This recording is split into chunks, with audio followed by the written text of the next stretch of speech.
Congresswoman, we got to know you when you were engaged in a fight very much like what Jocelyn is describing. When you and your colleagues left your state, went to Washington, and I remember talking to you before. I think you were about to meet with Senator Manchin about pushing federal voting rights legislation. That battle was not successful, but I wonder how you feel the war to expand the access to the right to vote is going in Texas and in the whole country. Yeah, first of all, it's great to see you. Second of all, I am so excited to see these true American heroes being on this panel. Marc Elias, I don't even think he's sleeping at this point because he is fighting wars and battles in so many different states. And I think it is important, just as you kind of laid it out for the viewers as you opened up, talking about the fact that we can't look at this as if it's a monolith. We can't look at this as if it's only happening in one place, but we have to understand that it's multifaceted and it is working through each of our state houses. It's one of the reasons, you didn't bring up abortion access, but that can fall in the same category, right? The fights that we are waging right now for simple freedoms, freedoms that we thought had been fought and bled for and won years ago. But unfortunately, that's not where we are. Right now, we're living in a time where facts are failing the Republicans, and so lies are being lauded. And, I understand that you had Dan Goldman on a little bit earlier. I serve on the Oversight Committee with Dan, and I can tell you that right now we're pushing back.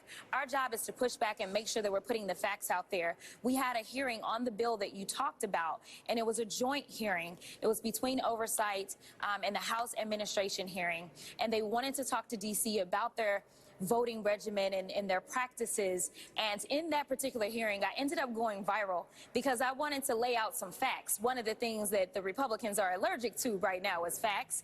And I wanted to point out, if we were going to talk about who's been cheating, I had a few receipts. And those receipts concluded that if there is cheating that is going on, and there is cheating that happens, but it's never been widespread, but it's been a lot of Republicans that have been cheating. And I had the examples. Yeah. And so right now, when Marc was talking about Texas, Christian Menifee, as far as I'm concerned, that is the only attorney general that I acknowledge in the state of Texas. He is the county attorney in Harris County that is pushing back, because when we were talking about voter suppression. The state of Texas is now moving on to voter subversion. And that is the next great threat that we are facing, is saying, you know what, if they're going to outvote us like that red dribble that we had, instead of us having that red wave, then maybe what we need to do is we need to throw out their votes. And so that's the next fight that we're having to wage right now. They are really threatening democracy, not just here, but abroad. And that's what I've been trying to stress to people, is that, yes, we've got to fight for democracy here, but we have to understand that here in America, we are supposed to be the example for the entire world. We have very junior and young democracies that are really trying to get off of the ground, and now they're struggling because of what they saw on January 6th. We saw what happened in Brazil. We know why Putin decided that he wanted to invade Ukraine. This has greater implications than just for our democracy here, but it has the implications of what can potentially happen for democracy in the entire world. Congresswoman, the democracy voter was a little bit of a surprise, I think, certainly to Republicans, but maybe even to Democrats, who thought that this broader umbrella of freedoms taken away by Republicans might have waned a little bit by Election Day. The opposite was true. The notion that women were going to be over the overturning of Roe in the 6 months between the leak of the decision and the election never really seemed plausible to me. But Election Day proved that it wasn't, that the taking away of freedoms and the diminishing and weakening and damaging of our democracy did, in fact, create a democracy voter. And I wonder how that manifests itself in your conversations with your constituents. What are you hearing? No, so recently I went on social media just to ask, who all is planning to vote? And if you are planning to vote or not, tell me why. And it was so interesting because people were saying, oh, absolutely, I'm going to vote until the day I die. And there were people that were saying things like, you know what, I'll never miss another election because I really, truly understand how serious it is.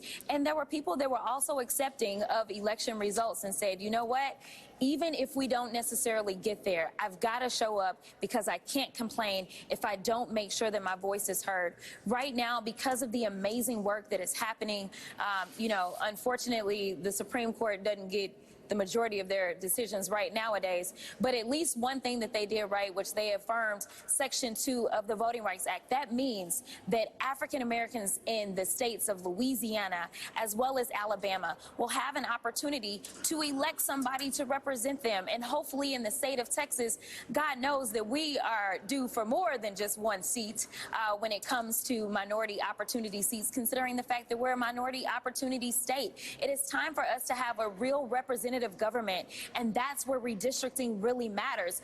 When you and I first met each other, we were talking about voting rights, but I was trying to make sure that it was clear that you can't disassociate the two. You've got to understand that it's not just the voting, but it's also what do these lines look like and who actually has access to their government. When we're seeing the pushback that we see in the state of Ohio, where they say, you know what, we're afraid that they are going to enshrine the access to abortion care, and they've gone out and they've done these petitions. We want to make sure that we change the rules to the game in August. This is a legislature that just said, you know what, get rid of August elections because the voter turnout is too low. But wait a minute, we're going to do one more where we want to go ahead and raise the stakes. And instead of it being 50% to get a ballot measure passed, we want to raise it to 60% so that hopefully when this ballot measure makes the ballot that is coming up because those people have worked hard, hopefully it won't pass because we're going to change the bar.